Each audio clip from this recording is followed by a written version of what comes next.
Hello बच्चों, good morning. बच्चों, आज मैं आप लोग को सामाजिक विज्ञान का पाठ 4 मध्ययुगीन स्थापत्य, शहर, व्यापारी और कारीगर के बारे में पढ़ाऊंगी। मध्ययुगीन का मतलब होता है मध्य युग के समय की स्थापना, उसके शहर के बारे में, व्यापार कैसा था और कारीगर कैसे थे, ये सब जानकारी हम लोग पाठ के द्वारा जानेंगे और समझेंगे। पाठ को हम लोग पढ़ते हैं। मध्ययुगीन स्थापत्य भारतीय शिल्प स्थापत्य कलाओं की अद्वितीय और लंबी ऐतिहासिक विरासत है। भारत कला और स्थापत्य की समृद्ध सांस्कृतिक विरासत के कारण विश्व भर में प्रसिद्ध है। प्राचीन समय से लेकर विविध समय काल दौरान विभिन्न प्रांतों में मौर्य युग दौरान स्तूपों तथा स्तंभ लेखों, अनुमौर्य युग दौरान गांधार तथा मथुरा शैली के स्तूपों, गुप्त समय दौरान राजमहल, स्तूपों, स्तंभों, विहारों, भवनों तथा मंदिरों का निर्माण हुआ था।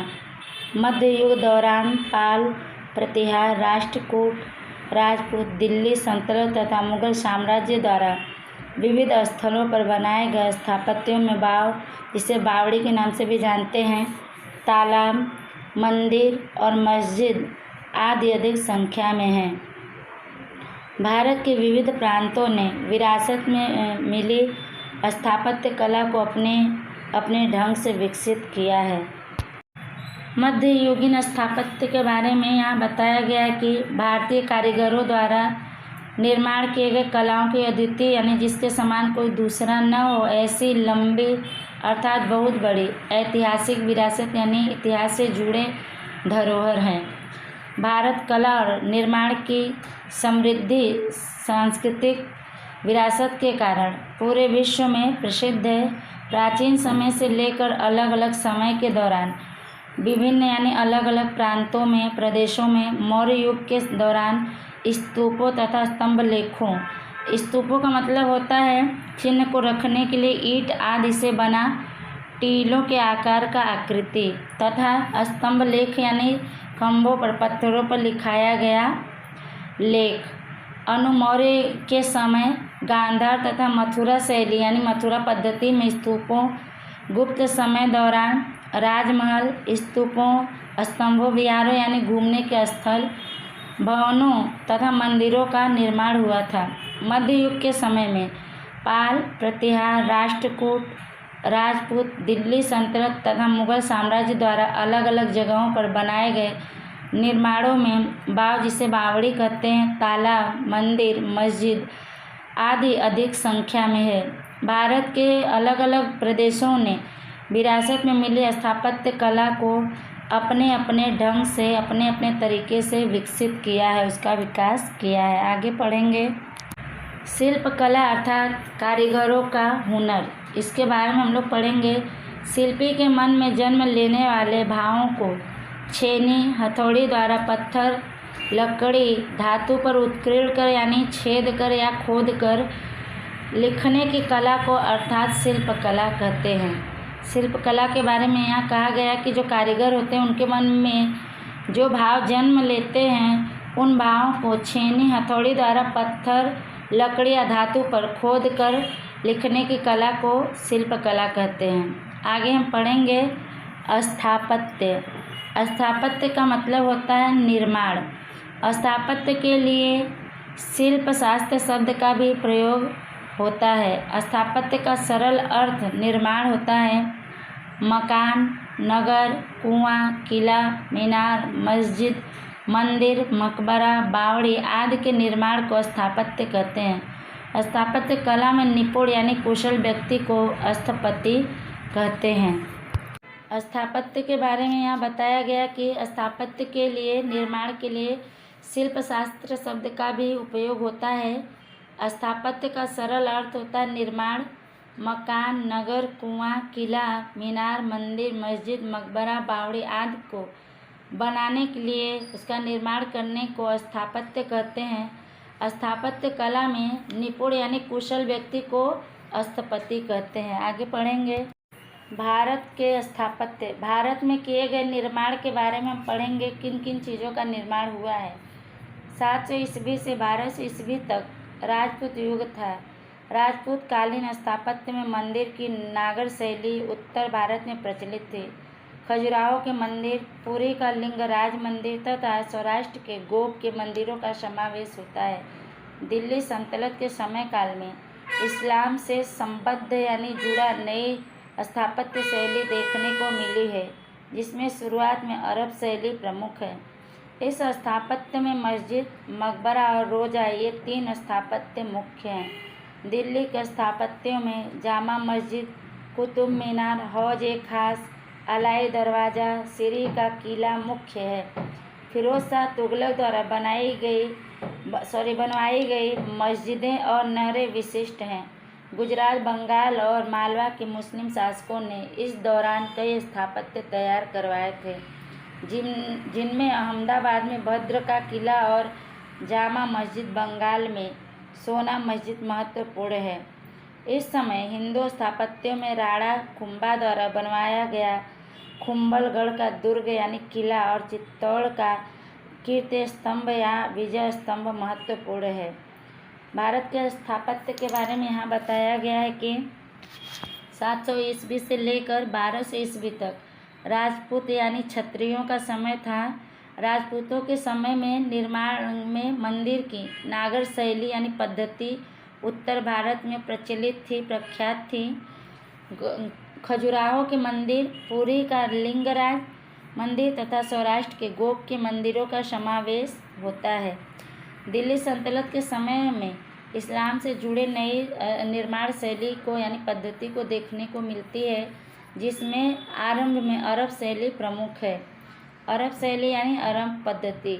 इस स्थापत्य में निर्माण में मस्जिद, मकबरा और रोजा ये 3 निर्माण यानी स्थापना मुख्य हैं। दिल्ली के निर्माणों में जामा मस्जिद, कुतुब मीनार, हौज-ए-खास, अलाई दरवाज़ा, सीरी किला मुख्य है, खास है। फिरोज शाह तुगलक द्वारा बनवाई गई मस्जिदें और नहरें खास हैं।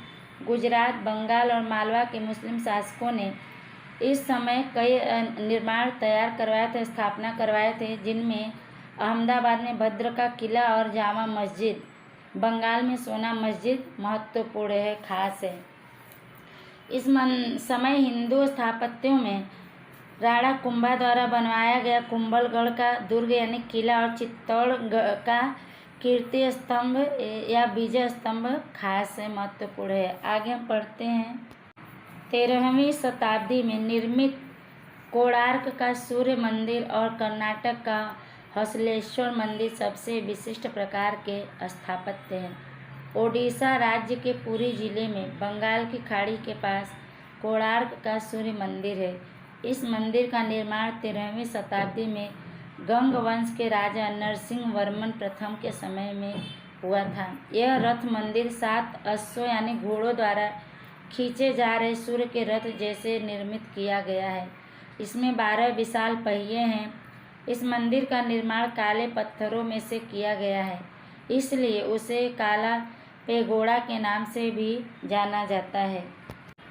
आगे यहाँ बताया गया है कि 13वीं शताब्दी में निर्मित यानी निर्माण किए गए कोणार्क का सूर्य मंदिर और कर्नाटक का हसलेश्वर मंदिर सबसे विशिष्ट यानी खास प्रकार के निर्माणों में है।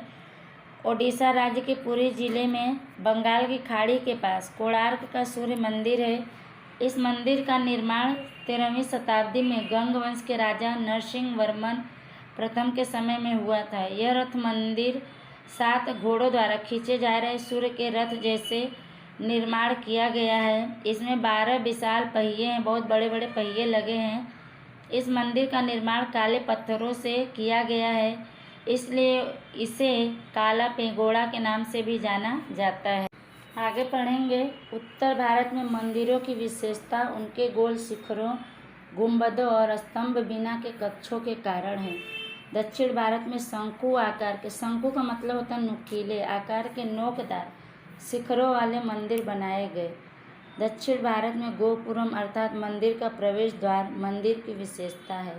मंदिर में गर्भगृह, अंतराल यानी कुछ दूरी पर मंडप, श्रृंगार चौकी यानी सजाया हुआ चौकी या मुख मंडप होता है। मंदिर का प्रदक्षिणा पथ होता है। मंदिर का प्रदक्षिणा पथ का मतलब होता है मंदिर के चारों तरफ घूमने वाले चक्कर लगाने वाला रास्ता। इस समय काल में कई महत्वपूर्ण मंदिरों में पल्लव कालीन रथ मंदिरों और तंजौर के राजराजेश्वर मंदिर की गणना की जाती है। तंजौर का राजराजेश्वर मंदिर उस समय का सबसे ऊंचा मंदिर माना जाता था। मुगल स्थापत्य कला एकदम विशिष्ट थी। मुगल स्थापत्य कला का विशेष नमूना यानी अंश हुमायूं के मकबरे में देखने को मिलता है।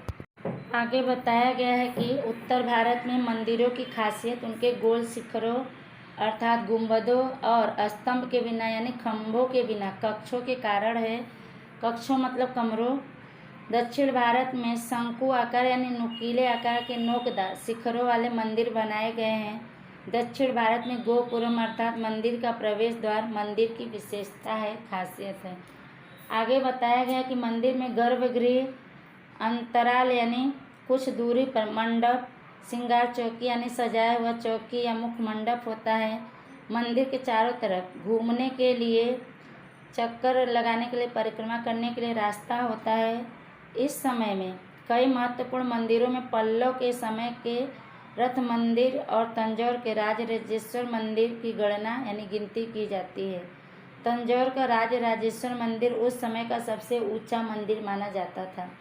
आगे बताया गया कि मुगल स्थापत्य कला एकदम खास थी। मुगल स्थापत्य कला यानी स्थापना करने का जो हुनर था उसका विशेष नमूना यानी खाका अंश हुमायूं के मकबरे में देखने को मिलता है। आगे हम पढ़ते हैं। अकबर ने आगरा का किला और फतेहपुर सीकरी का किला बनवाया था।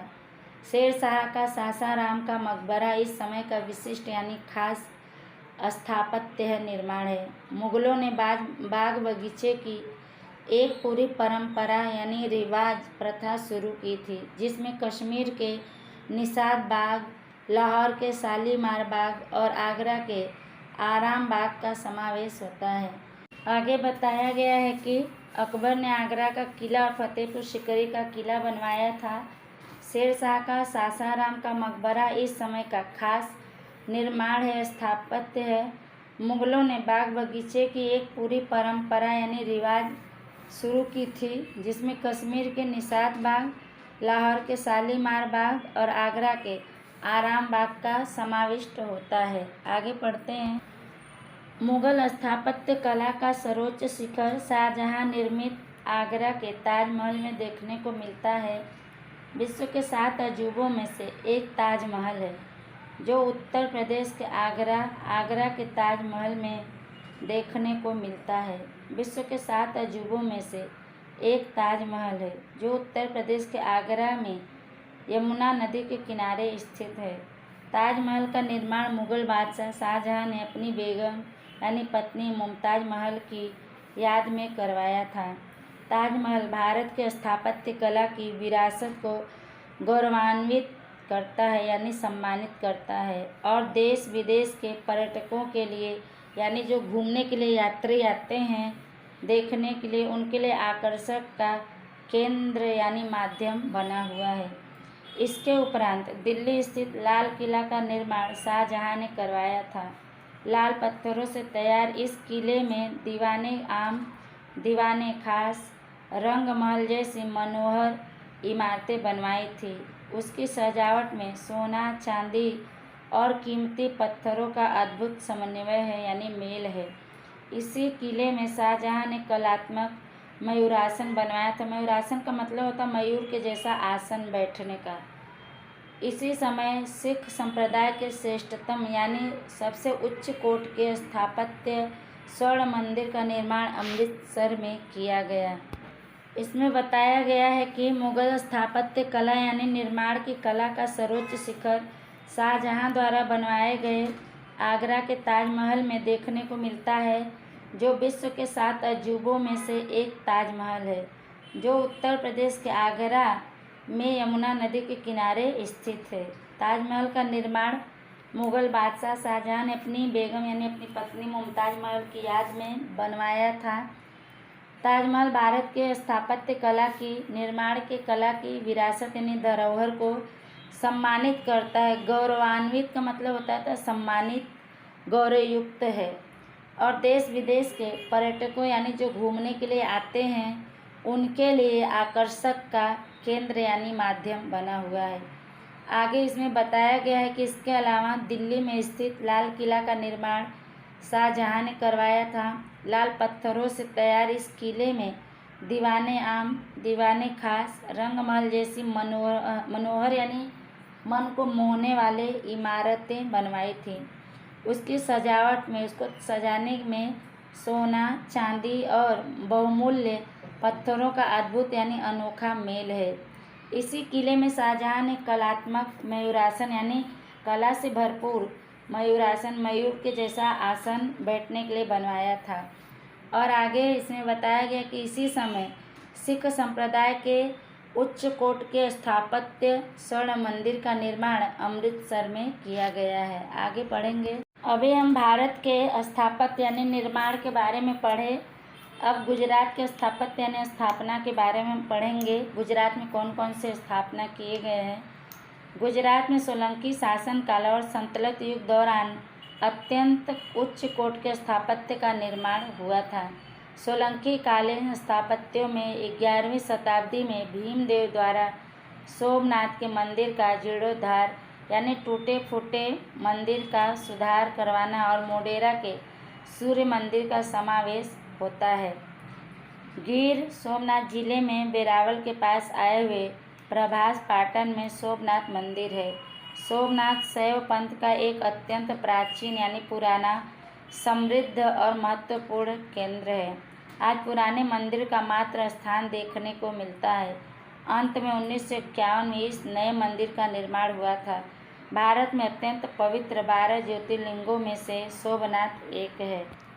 गुजरात स्थापना के बारे में बताया गया है कि गुजरात में सोलंकी के शासन के समय में और संतलत युग के समय अत्यंत यानी बहुत ही उच्च कोटि का सर्वश्रेष्ठ स्थापत्य का निर्माण हुआ था। सोलंकी के समय में स्थापत्यों में 11वीं शताब्दी में भीमदेव द्वारा सोमनाथ के मंदिर का जीर्णोद्धार यानी सोमनाथ का मंदिर टूटा फूटा था, जगह जगह से उसमें सुधार करवाए और मोढेरा के सूर्य मंदिर का समावेश होता है। आगे बताया गया कि गिर सोमनाथ जिले में वेरावल के पास आए हुए प्रभास पाटन में सोमनाथ जी का मंदिर है। सोमनाथ शैव पंथ का एक अत्यंत यानी बहुत ही पुराना, समृद्ध यानी संपन्न और महत्वपूर्ण केंद्र है, जरिया है। आज पुराने मंदिर का मात्र स्थान यानी जगह देखने को मिलता है, मंदिर वहाँ पे नहीं है। अंत में 1951 में इस नए मंदिर का निर्माण हुआ था। नया मंदिर फिर से बनाया गया। भारत में अत्यंत बहुत ही पवित्र 12 ज्योतिर्लिंगों में से सोमनाथ एक हैं। आगे पढ़ते हैं। जूनागढ़ शहर में ऊपरकोट का किला है। ऊपरकोट का मूल नाम गिरि दुर्ग था। राखेंगार ने उसमें अड़ी कड़ी वाव और नौगढ़ का कुआं बनवाकर पानी की व्यवस्था की थी। एक युक्ति यानी कहावत है कि अड़ी कड़ी वाव और नौगढ़ कुआं जिसने न देखा वह जीते मुआ। सोलंकी युग में राजा भीमदेव प्रथम के शासन काल में गुजरात के महसाड़ा जिले में मोढेरा का सूर्य मंदिर बना था। इस मंदिर के पूर्व दिशा का प्रवेश द्वार इस तरह बना था कि सूर्य की प्रथम किरण मंदिर के अंदर गर्भगृह तक फैलकर सूर्य प्रतिमा के मुकुट के मध्य में लगी मणि पर पड़ने से समग्र मंदिर यानी पूरा मंदिर प्रकाश से जगमगा उठे। परिणाम स्वरूप समग्र वातावरण में दिव्यता अर्थात अलौकिकता की अनुभूति यानी एहसास होती थी। मंदिर में अंकित अर्थात बनाए गए सूर्य की 12 विविध अलग अलग मूर्तियां आज भी देखी जा सकती हैं। मंदिर के बाहर के जलकुंड के चारों ओर छोटे छोटे 108 मंदिर हैं, जो उषा यानी सुबह और संध्या काल यानी शाम के समय में जलती दीपमालाओं के कारण एक नयन रम्य यानी आँखों को सुंदर लगने वाला दृश्य अर्थात सीन प्रकट करता है, उजागर करता है। आगे बताया गया है गुजरात के बारे में कि जूनागढ़ शहर में ऊपरकोट का किला है।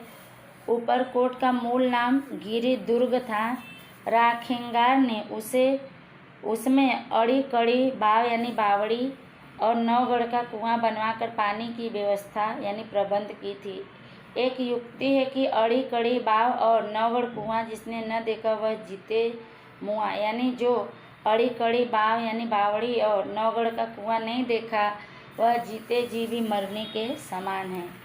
आगे यहाँ बताया गया है कि सोलंकी के समय में राजा भीमदेव प्रथम ने अपने शासन के समय में गुजरात के महसाणा जिले में मोढेरा सूर्य मंदिर बनवाया था। इस मंदिर के पूर्व दिशा में प्रवेश द्वार है। इस तरह बना था कि सूर्य की प्रथम यानी पहली किरण मंदिर के अंदर गर्भगृह तक फैलकर सूर्य की मूर्ति के मुकुट के मध्य में यानी बीच में लगी मणि पर पड़ने से पूरा मंदिर प्रकाश से जगमगा उठे, जिसका परिणाम यह हुआ कि इस पूरा वातावरण में दिव्यता यानी अलौकिकता की अनुभूति होती है, अलौकिकता महसूस होती है। मंदिर में बनाए गए सूर्य की 12 अलग अलग मूर्तियां आज भी देखी जा सकती है। मंदिर के बाहर के जल कुंड जो है पानी के कुंड के चारों ओर छोटे छोटे 108 मंदिर है, जो सुबह और शाम के समय में जलती दीपमालाओं के कारण एक नयनरम्य यानी आँखों को अच्छा लगने वाला दृश्य प्रकट करती है। आगे हम पढ़ते हैं। भीमदेव प्रथम की रानी उदयमती द्वारा बनवाई गई रानी की बाव विश्व प्रसिद्ध बाव का नमूना है, खाका है, अंश है। शिल्प स्थापत्य के बेजोड़ यानी जिसकी कोई जोड़ न हो, तुलना न हो, ऐसी रचना समान तथा अजूबा समान 7 मंजिली रानी की बाव आज भी गुजरात की पुरानी राजधानी पाटन में है। राजा भीमदेव की रानी उदयमती ने भीमदेव की मृत्यु के बाद उसका निर्माण करवाया था। यूनेस्को ने इस बाव को वर्ल्ड हेरिटेज साइट का दर्जा दिया है। यहाँ बताया गया कि भीमदेव प्रथम की जो रानी थी उदयमती द्वारा बनवाई गई रानी की बाव यानी बावड़ी पूरे विश्व में प्रसिद्ध है। बाव का नमूना शिल्प यानी कारीगरों द्वारा स्थापित किए गए बेजोड़ रचना यानी निर्माण समान तथा अजूबा समान 7 मंजिली रानी की बाव आज भी गुजरात की पुरानी राजधानी पाटन में है। राजा भीमदेव की रानी उदयमती ने भीमदेव के मर जाने के बाद उसका निर्माण करवाया था, जिसे यूनेस्को में इस बाव को वर्ल्ड हेरिटेज साइट का स्थान दिया गया है। आगे हम पढ़ते हैं। सिद्धराज जय सिंह द्वारा स्थापित सिद्धपुर का रुद्र महालय गुजरात का विशिष्ट स्थापत्य माना जाता है। स्वयं शैवपंथी होने से सिद्धराज ने अपने इस महालय का नाम रुद्र के साथ जोड़ा था। कुछ इतिहासकारों के मतानुसार वह 7 मंजिला झरोखे से जुड़ा महल होना चाहिए, जबकि इस समय 1 मंजिले रुद्र महालय का अस्तित्व यानी वजूद है। उसमें स्तंभों और तोरणों के स्थापत्य यानी निर्माण का समावेश होता है। सिद्धराज की माता मीनल देवी के कहने से धोलका में मलाव तालाब और विरमगांव में मुनसर तालाब निर्मित करवाया गया था। सिद्धराज जय सिंह के शासन दौरान पाटन में सहस्त्रलिंग तालाब बनवाया गया था। इसके उपरांत वडनगर में कीर्ति तोरण और शर्मिष्ठा तालाब देखने लायक है। आगे कह रहे हैं कि अहमदाबाद शहर की स्थापना अहमद शाह द्वारा 1411 ईस्वी में की गई। सल्तनत काल दौरान गुजरात के अहमदाबाद में राजधानी का स्थानांतरण हुआ यानी परिवर्तन हुआ। अहमदाबाद में विशिष्ट स्थापत्यों में अहमदाबाद का कोट, भद्रकाली का किला और जामा मस्जिद मुख्य है। किला वैश्विक विरासत के स्थलों में शामिल है। आगे यहाँ बताया गया है कि सिद्धराज जय सिंह द्वारा स्थापित किए गए सिद्धपुर का रुद्र महालय गुजरात का खास निर्माण माना जाता है, स्थापना माना जाता है। वह खुद शैवपंथी होने से सिद्धराज ने अपने इस महालय का नाम रुद्र के साथ जोड़ा था। कुछ इतिहासकारों का कहना है कि यह रुद्र महालय 7 मंजिला झरोखे से जुड़ा होना चाहिए, जबकि इस समय 1 मंजिले रुद्र महालय का वजूद बचा है। उसमें स्तंभों यानी खंभों और तोरणों के स्थापत्य का निर्माण का समावेश होता है। आगे लिखा गया है कि सिद्धराज की माता मीनल देवी के कहने से धोलका में मलाव तालाब और विरमगांव में मुनसर तालाब का निर्माण करवाया गया था। सिद्धराज जयसिंह के शासन के समय पाटन में सहस्त्रलिंग तालाब बनवाया गया था। इसके अलावा वडनगर में कीर्ति तोरण और शर्मिष्ठा तालाब देखने के योग्य है। आगे यहाँ बताया गया है कि अहमदाबाद शहर की स्थापना अहमद शाह द्वारा 1411 ईस्वी में की गई थी। सल्तनत काल के समय गुजरात के अहमदाबाद में राजधानी का स्थानांतरण हुआ, यानी वहाँ से बदला गया राजधानी का नाम। अहमदाबाद में खास निर्माणों में अहमदाबाद का कोट, भद्रकाली का किला और जामा मस्जिद खास है। किला वैश्विक विरासत यानी पूरे विश्व की जो धरोहर है उन स्थानों में भी इसको शामिल किया गया है। आज के लिए इतना ही। जितना पढ़ाया गया है वीडियो को ध्यान से आप लोग सुनिएगा, तब आप लोग को समझ में आएगा। आगे का भाग पार्ट 2 में पढ़ाया जाएगा। तब तक के लिए धन्यवाद।